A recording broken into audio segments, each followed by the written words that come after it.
Top 6 des meilleurs joueurs de Ligue 1 de la saison. On a changé d'habit, on n'a pas changé l'habitude de cette fin de saison.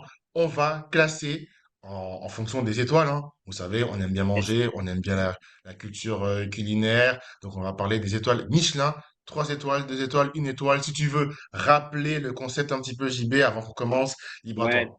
très rapidement, on a nos étoilés. Comme dit Nathan, on aime manger, du coup, on a choisi de faire ce concept-là. Nos 3 étoiles, c'est les meilleures étoiles, c'est là où on mange le mieux, c'est là où c'est les joueurs qui nous ont permis de nous régaler toute la saison. C'est ceux qui nous ont le plus impacté dans notre façon de regarder les matchs, etc. Donc, En gros, c'est par poste, quoi. C'est par poste. ouais, j'ai bugué là. 2 joueurs pour les 3 étoiles, 2 joueurs pour les deux Yes, étoiles, yes. 2 joueurs pour les 1 étoile, et puis une mention sur les joueurs ou le joueur qui n'a pas pu accrocher son étoile et qui est sorti trop tôt de la guerre des restos, on va dire. Donc, pour Yes, d'accord.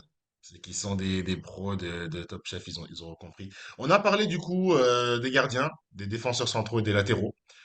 Donc on vous invite à aller checker l'épisode et aujourd'hui on va démarrer avec les milieux centraux. Alors du coup JB, enfin milieux centraux, du coup on englobe tout, hein, défensif, centraux et offensif, on est Ouais, d'accord, hein. ouais, complètement. Donc du coup voilà, JB, qui est-ce que tu as mis dans les 3 étoiles cette saison? Est-ce que ça parle Alors, portugais? ouais, évidemment, évidemment. Le premier parle bien portugais, c'est normal.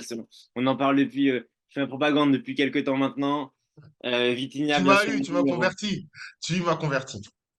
Vitinha, mon numéro un, c'est le meilleur joueur du Paris Saint-Germain. C'est celui qui éteint la lumière, qui allume la lumière. C'est le joueur phare du projet Luis Enrique, en tout cas. Euh, Petite parenthèse, on enregistre après le match PSG Dortmund. Encore sur ce match, pour moi le meilleur joueur au milieu, c'est de lui dont vient la lumière. C'est aussi bien, C'est le meilleur euh, joueur tout court. ouais, c'est ça, aussi bien frappe de loin que dernière passe, etc. C'est un top joueur et je ne vais pas épiloguer parce qu'on a déjà fait un épisode entièrement sur lui. Donc voilà, c'est pour récompenser sa saison, c'est mon cuistot numéro un, tout poste confondu et du coup il est en haut, tout en haut de mes Oui, c'est étoilés, de ça. mon top étoile. Oui, donc ça veut dire que du coup, parce que c'est vrai, comme on sort tous ces épisodes-là jusqu'à la veille des trophées NFP, Ouais, c'est vrai ouais. que du coup, j'ai même pas parlé. Hier, j'ai pensé à ça après qu'on ait tourné les épisodes, c'est que j'ai même pas parlé du fait que pour moi, Mm. par exemple, le meilleur espoir de la saison, mais j'ai pas compris pourquoi il n'était pas nominé, c'était Lucas Chevalier. Mais j'ai pas compris pourquoi il n'était pas nominé, parce que je crois qu'il est encore éligible. Ouais, mais tu veux pas être dans deux trucs, si? Je crois que tu veux pas être dans deux.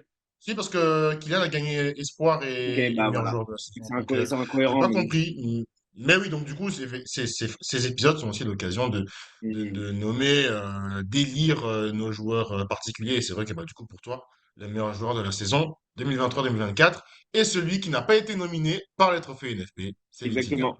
Exactement. La classique de l'UNFP. Mais bon, ça, on pourrait faire un épisode entier dessus, hein, mais bon, voilà. Je pense que tu es d'accord avec moi sur Vitinha? Oui, non, d'accord, tout à Ouais. fait. En fait, il fallait récompenser le meilleur joueur de l'équipe championne de l'année. Et si elle est championne, autant l'année passée, beaucoup disaient que c'était grâce à Kylian. Et on peut être enfin, c'est difficile d'être en désaccord avec ça l'année Non. passée. Mais cette saison, pour moi, Vitinha a fait vraiment beaucoup, beaucoup, beaucoup de bien. D'autant plus qu'il a performé dès le début. Ouais. Donc, c'est juste qu'il a monté crescendo une fois que la hype Zaïre Emery est passée, peut-être qu'on parlera du gamin aujourd'hui ou pas, mais une fois que la hype Zaïre Emery est passée, en fait, on a vu que bah, le vrai maestro, c'était Yes. Vitinha. Donc, et puis, ça a été une menace constante au PSG, là où, en fait, je trouve que personne au PSG n'a été aussi constant que lui. Même Ouais. Donnarumma, dont je disais qu'il avait sauvé le club, etc., en Ligue 1 en tout cas, bah, je trouve qu'il n'a pas été aussi constant. Et du coup, même Kylian n'a pas été aussi constant que Vitinha. Donc, franchement, rien à dire. Tu T'as très parlais, bien tu parlais résumé. du nombre de matchs joués, notamment hier avec Marquinhos. Typiquement, Vitinha, comme on en parlait dans le dernier épisode, c'est top 3 des joueurs les plus utilisés cette saison par Luis Enrique et un des joueurs qui a joué le plus grand nombre de matchs en Ligue 1 cette saison. Donc, c'est Mhm, logique. ça veut tout dire. Deuxième milieu. Mon deuxième milieu, pour le coup, il est nommé au trophée NFP. Il est Mhm. brestois. C'est Pierre Ah, Lescou, mon numéro 2. D'ailleurs, j'ai peur pour la fin de saison, les deux derniers matchs de la saison pour Brest sans lui. Plaque tournante du milieu de terrain, plaque tournante de l'équipe d'Éric Roy, aussi bien défensivement que dans le leadership, euh, que offensivement également, en étant vraiment un lien entre l'attaque et le milieu de terrain. Il a eu un rôle beaucoup plus libre, on va dire, au fur et à mesure de la saison, avec un Magnéti qui était davantage à grignoter les ballons. Donc, ça a permis à l'Esmu vraiment d'être libéré et d'avoir un rôle qu'il n'a jamais vraiment eu dans un club, c'est-à-dire le leader technique avec Del Castillo de l'équipe. Donc, c'était vraiment pour moi une vraie découverte, parce on l'avait vu à Dijon et à Nice dans un autre registre. Vraiment un joueur de l'ombre. Qui pouvait scorer, mais qui était parfois un peu tendre. Là, c'était incroyable. C'était vraiment le maestro, trois poumons, même physiquement costaud, difficilement bougeable au milieu de terrain. Donc pour moi, c'est logique. Et puis, ce qui est tout à son honneur, c'est qu'il est resté toute cette saison à Brest, alors qu'il a pu partir à mi-championnat chez le voisin Rennais, qui lui avait vendu un peu un projet Coupe d'Europe, etc. Bien lui en a pris. Je Brest crois étant qu'il le en a fait. département. Et là, oui, bien lui en a pris, vraiment. Bien lui en a pris. Et de toute façon, ben voilà. Je vais pas faire de suspense. J'ai aussi Les Melou dans les trois étoiles. Il a sa place. En fait, les deux ont vraiment leur place, même s'il y a un troisième, Larron, qui m'a un peu titillé. Mais j'en Ouais, parlerai dans franchement, le les deux même. étoiles, je pense. Mais en fait, Les Melou, alors, du coup, je pourrais ouvrir le débat, dans le débat. Parce que pour moi, Les Melou est mon joueur de la saison. Ok. Parce qu'il part de plus loin pour arriver à un résultat qui est incroyable. Ce rôle de box-to-box lui va vraiment comme un gant, comme tu l'as dit, au fur et à mesure des matchs de la saison, en fait. On lui a laissé une plus grande liberté quand on a vu qu'en fait, le club de Brest se reposait vraiment sur ses épaules et sur ses exploits. Même s'il y avait aussi les exploits de Bizot, les exploits on a parlé Ouais, de Chardonnay, ouais, et puis bah, il y a ouais, aussi de Castillo, bien entendu. Ce sont des super joueurs cette saison. Mais Les Menous, ce qu'il ouais, a fait, pour moi, ce rôle ouais, de numéro 6 puis de numéro 8 des fois même, tu le trouvais même en 10 tu te dis, mais attends, mais ouais, c'est ça. Ouah, le mec, il peut tout faire, quoi. Et quand il n'est pas là, bah oui, clairement, Brest ne respire pas de la même manière et je suis très inquiet de la suite des deux derniers matchs parce que oui, on peut se dire ce n'est que deux matchs, donc il pourrait le faire. Mais non, tout est en fin de saison avec une telle tension dans tous les postes, dans tout le classement entier. Tous les clubs veulent gagner, tous les clubs veulent attraper des points pour Mm. l'Europe ou pour se maintenir. Donc ça va être compliqué. Et donc, dans un petit débat, on pourrait se dire, mais pourquoi est-ce que Les Melou serait joueur de la saison ou Vitinha? Franchement, les deux se valent, mais Ouais, je je suis mets d'accord. Ouais. une pièce sur Les Melou, mais Vitinha, elle mériterait aussi. Je suis d'accord. Mais moi, tu vois, j'ai fait le test sur les trophées NFP pour mettre mon genre. J'ai fait semblant de voter. Enfin, j'ai voté, quoi. J'ai voté pour voir quels étaient les pourcentages associés déjà Ah, actuellement. j'ai fait ce matin. Il a fait ce matin. Bah, tu vois, c'était Ouais, intéressant. Moi, j'ai mis comme toi, j'ai mis Pierre Lesmelou. Et je pense qu'on est pas mal à suivre cette opinion. voilà, exactement. Et en parlant de pourcentage du coup des votes, j'ai voté pour Eric Roy en tant que coach de l'année. Franchement, les amis, allez voir le pourcentage qu'il a. On se Ouais, rapproche d'un premier tour sans deuxième tour, si vous voyez ce que je veux ouais, dire. vraiment, Donc, vraiment, vraiment, vraiment. totalement mérité. Moi, j'ai évoqué Duquel, Euh, mais ouais, hein. non, je rigole. Non, mais non, mais bon. Mais non, non, juste pour finir sur les Melou, tu vois, typiquement contre l'OL, il est monstrueux, il se fait exclure à la fin du match, et le match d'après, bah, ça s'est vu, mais en fait, c'était comme si tu avais pas un joueur en moins, mais sur l'équipe, dans l'équipe, il manquait quelqu'un, quoi. Au milieu de terrain, c'était ouf, c'était criant. Je crois que c'était contre Monaco, il me semble, le match. Et Oui, parce que Brest a enchaîné deux, ouais, trois c'est matchs ça. comme ça Il joue avant. Monaco, je crois, après. Et ce match, je l'ai vu, mais je me dis, mais c'est ouf. Comment le un mec n'est pas là et enfin, l'équipe n'est pas du tout Mhm, la même configuration. mhm. Un seul être Un vous être qui manque manque et tout tout est est peuplé. dépeuplé. Exactement. C'est sur cette belle note de philosophie qu'on va passer aux deux étoiles. Dis-moi qui tu as. Écoute, en deux étoiles, je l'ai mis aussi parce que je l'ai vu en live jouer. Et franchement, c'est un des milieux de terrain qui m'a le plus impressionné quand au stade, à l'OL en tout cas. C'est Fofana. Je le trouve, franchement, je le trouve monstrueux. Autant, alors, j'en ai parlé de son leadership. À un moment, je me suis fixé juste sur lui. Et en fait, la façon dont il a de parler à son bloc, que ce soit à ses centraux et c'était Zakaria, je crois que était à côté de lui. Euh, en, en fait, il parle tout le temps, mais de manière très pédagogique, tu sais, et il leur demande, il leur explique par quel circuit préférentiel il faut passer, pourquoi il faut monter, Mhm, enfin, c'était assez incroyable. Et mhm. je trouve que c'est un joueur qui est plutôt, enfin, très élégant, balle au pied, qui a une belle frappe de balle. Et puis qui se projette vraiment vite vers l'avant et qui n'est jamais dépassé par son vis-à-vis au milieu de terrain. Et en première mi-temps, où le Monaco était vraiment au-dessus, par exemple, c'était assez ouf de voir la domination de. On voyait que lui vraiment le terrain enfin, entre Matic, Tolisso et Cacré. Et, donc, ouais, puis même sur toute la saison, pour avoir vu des matchs de sa part, je le, je le mets en haut de mon chapeau 2. J'aurais limite pu le mettre en mon chapeau 3 si on avait, au début, si on avait fait 3 par chapeau, enfin 3 par Exactement. épée.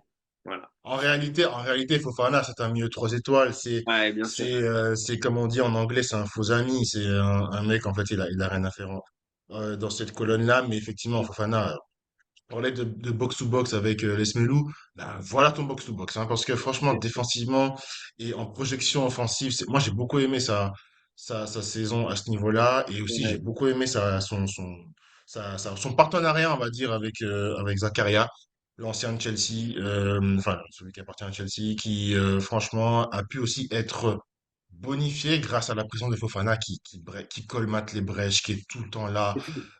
Franchement, j'avais noté quelques trucs, mais c'est même pas au niveau des stats. C'est juste que j'avais noté que j'ai essayé de trouver un match où il avait été en deçà, Mhm. juste un ou deux matchs, une série d'un ou deux ou trois matchs comme ça. Mais en fait, non, il a toujours été Non, non, constant. stable, régulier, constant. Et moi, il m'a vraiment fait changer d'avis dans le sens où je me disais, mais en fait, qu'est-ce que Deschamps lui trouvait? Mec, Tu vois?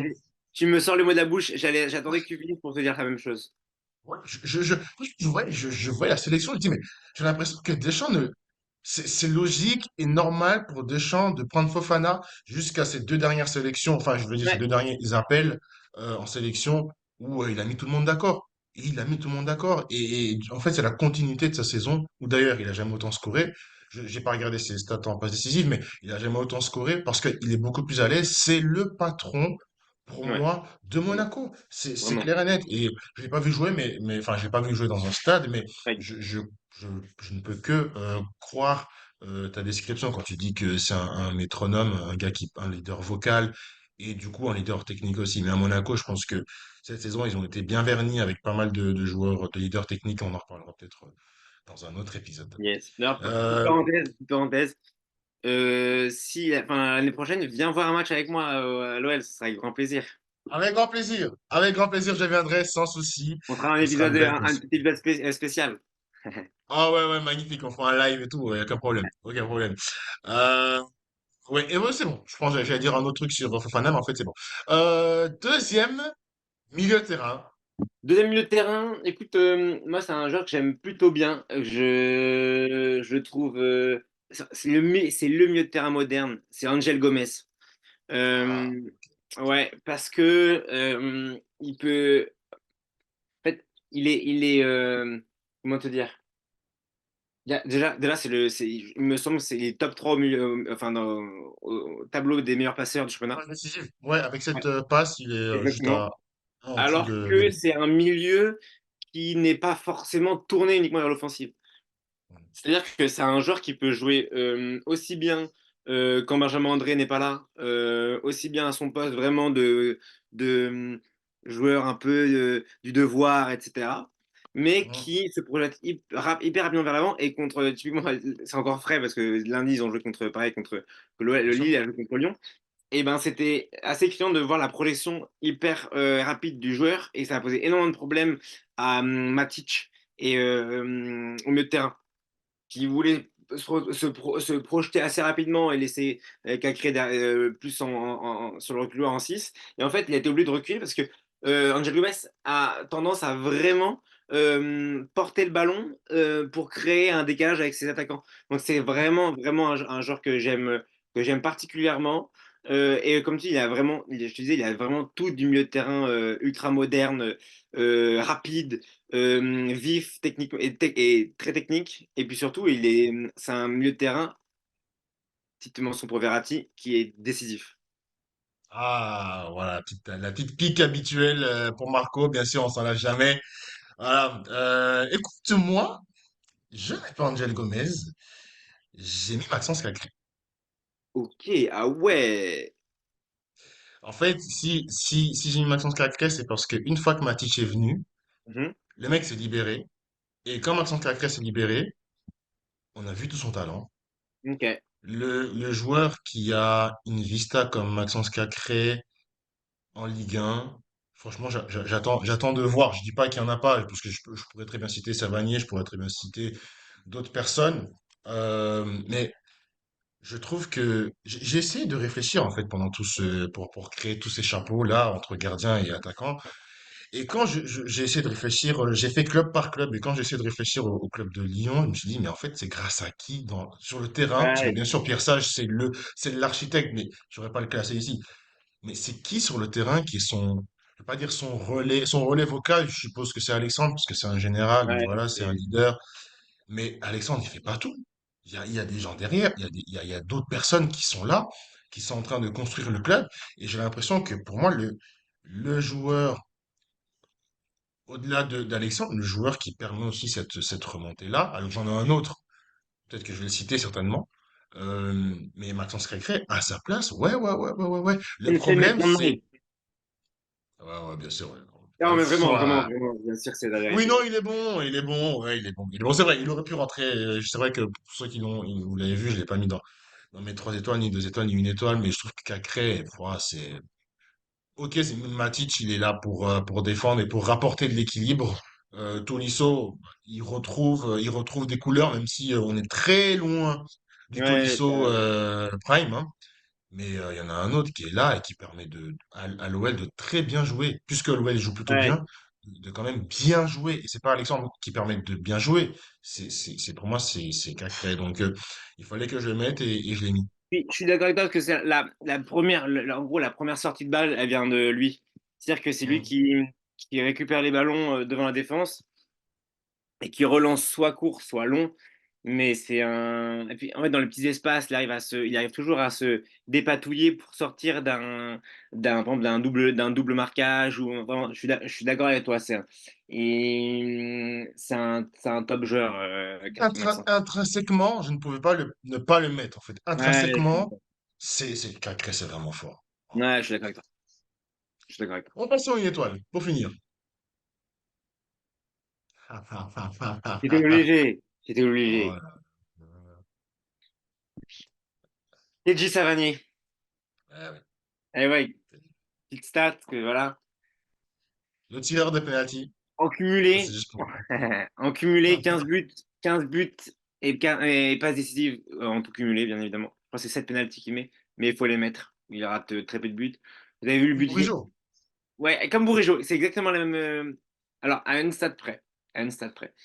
Euh, vous avez vu le but de la semaine dernière contre. Oh, la papinade. C'est Ah, fort. Et vous avez vu la carte rouge après? Voilà. C'est ouais, Savanier, tout ça, c'est Savanier. Savanier. C'est Savani. C'est voilà, c'est pourquoi on aime ce joueur, c'est pourquoi on aime, enfin, personnellement que j'aime ce joueur. Je suis en vacances en Normandie actuellement. J'ai regardé le match avec mon père ce week-end. J'ai regardé le match avec mon père et on regardait les résumés après ensemble. Et Savani, je lui dis, mais regarde, papa. Et je lui disais, mais ce gars, voilà pourquoi c'est mon joueur préféré. Je lui racontais un peu son histoire, etc. Je m'en lasse pas en fait. Je ne peux pas me lasser de raconter cette histoire de TJ. Et quand je vois marquer des buts comme ça, mais moi ça me met le smile. Ce mec, il me met le smile quand je le vois sur le terrain. C'est le foot, c'est le C'est foot. un ancien football. C'est une ancienne version du football. Cavani, donc c'est 15 buts et pas décisifs, et c'est lui qui a fait le plus de passes clés cette saison en Ligue 1. Donc, c'est-à-dire pas forcément décisif, mais que passe qui a amené un but ou passe qui aurait dû amener un but. On sait à cause de qui les buts ne sont pas venus, hein. Donc, accord, si tu nous entends, bah, reste là où tu Ouais, es. Voilà. exactement, exactement. c'est notamment ça. Le problème, c'est que. Mais Savanier, si tu l'avais mis avec un vrai attaquant de pointe. Bah, on l'a vu quand il y avait Delors Laborde, hein. Là, on l'a. Bah, ses passes décisives étaient transformées. Donc voilà. Mais c'est. Voilà. Teddy, pour encore une saison un peu galère en plus pour Montpellier, mais ils vont se maintenir. Il va pouvoir aller tranquillement en vacances au camping de. Mince, j'ai plus le nom de. Ah, bref. Ah, je ne Mais. connais pas les camps.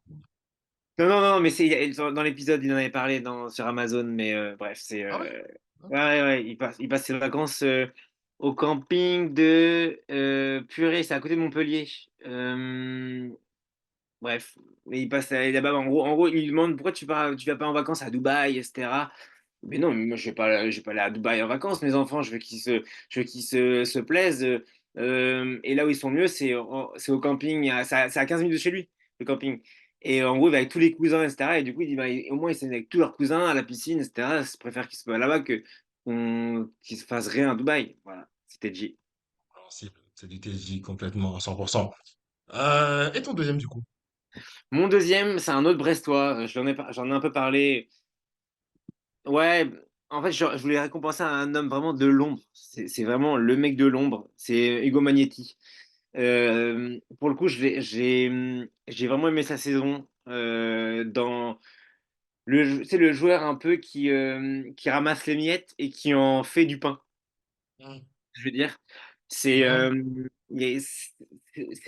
vraiment, j'en ai parlé sur les Smelou, mais il a permis à les Smelou d'avoir un rôle vraiment plus offensif à des moments et qui a permis à Alex Mou d'alimenter les attaquants, mais c'est parce que Magnetti faisait un travail monstrueux derrière, juste devant la défense ou même à deux. Enfin, moi j'ai vraiment aimé son rôle discret également au Stade Brestois. Donc c'est un peu pour récompenser sa saison. Au début, j'avais un petit point d'interrogation entre Magnetti, Golovin pour moi n'a pas fait assez Ah, tu de mets matchs. Golovin en milieu offensif, ok. Ouais, ouais, ok, d'accord. Bon, bref, j'avais hésité entre lui, Verretou aussi, que j'avais trouvé faire enfin, je trouve qu'il a fait une vraie bonne saison avec Marseille. C'est un peu le leader au milieu de terrain Olympique de Marseille et Cacré justement. Donc, mais bon, on va dire que pour récompenser la saison de Brest, j'ai voulu mettre deux Brestois dans les milieux de terrain et surtout pour récompenser la saison de Magnétique. Et clairement, je vais pas mentir, je le connaissais pas du tout avant le début de saison. Ok, ok, ok, ok. Bah, de toute façon, je pense que, à part dans le poste d'attaquant, la catégorie une étoile, ça permet aussi de récompenser des gens qui Oui, sont plus dans oui, l'ombre. voilà. Moi, il est pas vraiment dans l'ombre tant que ça, quoique, c'est Benjamin André. Ok. Qui, je Ouais, trouve, hein, qui a été un super ratisseur. J'ai beaucoup aimé, en fait, j'ai beaucoup aimé l'équilibre qu'il apportait. C'est pas, effectivement, c'est pas le joueur indispensable parce que Lolosk, pardon, pouvait jouer sans lui ouais. et gagner sans lui. Par contre, j'ai aimé ce qu'il apporte aux joueurs. Clairement, on voit qu'il apporte du calme, il apporte de la sérénité à un poste qui a besoin de joueurs qui sont sereins eux-mêmes. Et comme je dis, un super ratisseur. Et dans les duels aériens, j'ai vu en fait, bah, c'est un des tout meilleurs. Alors que, regardez Hmm. un peu la corpulence et la taille de Benjamin André, on n'est Ouais, pas je sur suis du d'accord. Peter Crouch, hein. Non, non. Donc voilà, je trouve que non, franchement, c'est un joueur qui a permis au LOSC, si pas d'aller vers l'avant, en tout cas de Les pas derrière. trop reculer et de tout encaisser. Donc je voulais aussi le mettre là-bas. Je pense que c'est un des premiers noms que Fonseca met sur sa feuille de match quand Benjamin André est disponible et en forme. Et bon, après là, comme je dis, moi, je pense que c'est l'épisode des latéraux ou des défenseurs centraux que j'ai dit.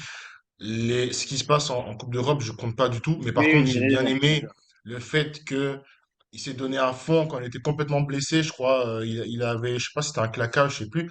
Ouais, Euh, il a essayé de jouer, de mettre un bandage autour de sa cuisse, etc., jusqu'à ce que ça n'aille plus. Un peu en mode Verretou, mais Verretou, il est allé encore au-delà. ouais. Donc, mais non, sinon, non, je voulais récompenser. Et du coup, ça va faire du 100% LOSC, hein, parce que j'ai Angel Gomez, du coup. Ok, Euh, d'accord, ok. juste derrière. Je Donc, pensais que t'allais mettre en Paul fait, j'hésitais Bourgeot. entre. Ah, bah ouais, ouais, ouais, ouais, ouais. Ok. Moi, j'hésitais entre Angel Gomez et je t'avoue que Matic, quand même, m'a fait réfléchir aussi. Ah Parce ouais? que, il a fait des choses à Rennes, mais et en fait, c'est juste son côté, merci d'avoir rapporté l'équilibre qui manquait Oui, oui, c'est à vrai. l'OL. Mais au-delà de l'équilibre, bon, il y a d'autres milieux qui ont fait mieux que toi. Donc voilà, mais Angel Gomez, oui, non, là, à l'heure où on parle, il pourrait très bien finir meilleur passeur, hein. On n'en sait Ah, rien. vraiment, vraiment, vraiment, Il reste vraiment. que 2 matchs et il est à une passe de Dembélé. Et Dembélé, peut-être que maintenant, je sais pas, il sera peut-être en déprime après ce qui s'est D'accord avec passé toi. au soir au Parc des Princes. Oui, oui, clairement, Angel Gomez devait avoir une mention. Ok, Voilà, bon, voilà un peu. on est Donc, raccord donc dessus. du coup, hein? On est plutôt raccord dessus sur Angel Gomez. Oui, bien sûr, non, très belle saison. Et je t'avoue que moi, je le connaissais pas non plus. Donc, belle Ouais, découverte aussi. ouais, ouais, carrément. Ouais, ouais, ouais. Et du coup, ben, je pense que c'est tout pour aujourd'hui. En tout cas, on Yes. a bien fait le tour. Vous avez du coup compris, hein, les joueurs qui n'ont pas pu accrocher une étoile, ça parle de Verretou, ça parle de quoi? J'ai noté Matic, mais C'est qu'on moi n'a je pas mis proposerais beaucoup aussi. Marseille depuis dans les chapeaux, hein. On va se faire On tirer n'a dessus. pas on n'a pas Zahir Emery, tiens. Ouais, bah ça pour moi c'est un peu logique hein, quand même, hein. Ok. Mais il y avait une vraie hype, hein, Il y avait une même vraie au hype début en de début saison. de saison. Il y avait une vraie hype en début de saison. La preuve, il est dans notre premier épisode en décembre, fin décembre, début janvier. Il est dans notre équipe type de première partie de saison. Ah, toi aussi, il était dedans? Non, je pensais que c'était Vitinha. Non, non, j'avais Vitinha, Zaïre Emery et Fofana. Ah, ok, t'avais les deux, toi. T'avais les deux. Ok, Il me ok, ok. semble, ouais. Mm, mm. Ouais, c'est possible. Ok, ok, ok. Du coup, t'avais où les Smelou? T'avais pas les Smelou? Ah non, autant pour moi, j'avais laissé Autant pour moi, j'avais laissé J'avais pas mis, Ah, j'ai pas mis voilà, Zaïre voilà. Emery. J'étais visionnaire Mais un peu. effectivement, oui. Donc voilà, on n'est pas un média de hype, nous, on se fait pas avoir. Donc, Zaïre Non, non. Emery, merci de refaire une nouvelle saison, mais bravo quand même. Je veux dire, un mec de 17 ans, dans un club à Et une bon, telle pour pression. pour le truc, ça m'a flingué. J'ai vu un tweet ce matin, mais ça m'a Hmm. terminé. C'est vrai que ce matin, les pauvres Parisiens, ils en ont eu Non, mais pour c'est leur jusqu'à grade, la fin hein. de la saison qu'on va se faire lyncher, là. J'attends juste Attends. une bonne défaite de l'OM et ça va aller mieux. Le mec, il a mis Warren, j'espère, il a pas oublié de faire ses vœux Parcoursup parce que l'année prochaine, c'est BTS biologie. Ah, ça m'a, mais. Oh, Bref. purée. Ah, le pauvre. Oh, on peut pas lui en vouloir. Il a que 17 ans. Non, non, Franchement, non, il non. apprend. Il apprend. Mais Ok, j'espère. les amis, Ouais. Non, pour moi, j'espère qu'il sera pas. Enfin, qu'il pourra se reposer cet été. Qu'on fasse pas une pédérie, qu'il aille se cramer sur une compétition ou qu'il ne jouera pas forcément en plus à l'Euro. Pour moi, il faut que Deschamps le laisse tranquille cet été. Il recharge les batteries. Il a fait beaucoup de matchs. Il a fait une saison hyper longue de août à mai. Maintenant, voilà, faut le reposer et qu'il revienne au Paris Saint-Germain la saison prochaine avec des bonnes intentions et renouveler. le message est passé. Préservé. Zahir Emery. C'est fini pour aujourd'hui, les amis. On se retrouve demain pour un nouvel épisode sur les ailiers. Et là, ça va faire un peu quelques hommages à notre cher Parisien. Je dis pas plus. À très bientôt. Allez.